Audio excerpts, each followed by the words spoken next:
Coucou, j'espère que vous allez bien. On se retrouve aujourd'hui pour reprendre le concept que j'avais déjà fait et que beaucoup de gens font, mais que du coup j'avais commencé mais j'ai arrêté. Donc j'ai réussi à lire quand même mon objectif que je m'étais mis pour cette année, de lire 2 livres par mois. J'aurais aimé à la fin de l'année lire 25 livres, je sais que ça fait 24 normalement 2 livres par mois. Mais j'espère qu'un mois, j'en lirai un de plus. Voilà les 2 livres, c'est 2 poches que j'ai lus. Bon, celui-là il est assez gros quand même. Le premier livre que j'ai lu, j'ai pris 3 semaines à le lire. Donc j'ai lu le tome 2 de la saga de Margherita Gabbiani. Le tome 1 c'était Nymphea et la chambre rouge. Le tome 2 il est dessous de la chambre noire. Donc en fait sur le premier tome on suit Roxane et Mathieu. Et sur ce tome-là, on va suivre l'histoire d'amour du frère de Mathieu, qui est donc Anton. Ça se passe en Belgique, les 2 livres se passent en Belgique. C'est quand même assez bien, mais je trouve quand même que parfois il y a des longueurs. Étant donné qu'il fait plus de 600 pages, presque 670, j'ai mis un peu de temps, j'ai mis du temps, 3 semaines à lire.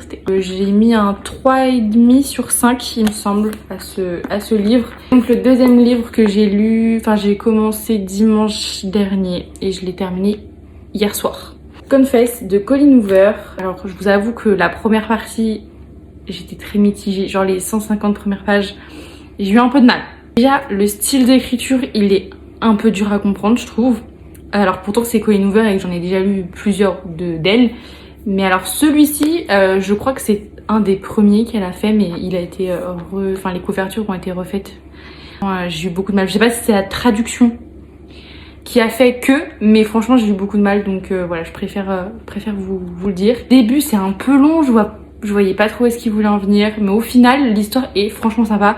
Et après il y a pas mal d'actions vers la fin, et il se passe beaucoup plus de choses, enfin vers la fin, à partir de genre page 200 il se passe plus de trucs.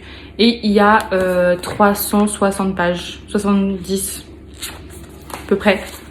J'ai bien aimé, j'ai mis une note de 3 sur 5, donc c'est un peu moins bien que l'autre. Et voilà, mais en plus c'est hyper rare que je mette des notes si basses. Genre 3,5 et 3 pour moi c'est des notes quand même vachement basses. Voilà, en tout cas pour ma petite revue du mois de janvier. J'espère que ça vous aura plu, j'espère que vous allez me suivre tous les mois pour voir un peu ce que je lis cette année. Je vais commencer un nouveau livre, du coup ce soir je vais commencer le tome 2 de Inheritance Game que j'ai eu à Noël, ou mon anniversaire. J'espère le finir à la fin de la semaine. Souhaitez-moi bonne chance. Voilà, et après j'ai 2 semaines de vacances, donc j'espère pouvoir lire plus que d'habitude. Et puis on se retrouve le mois prochain. Bisous!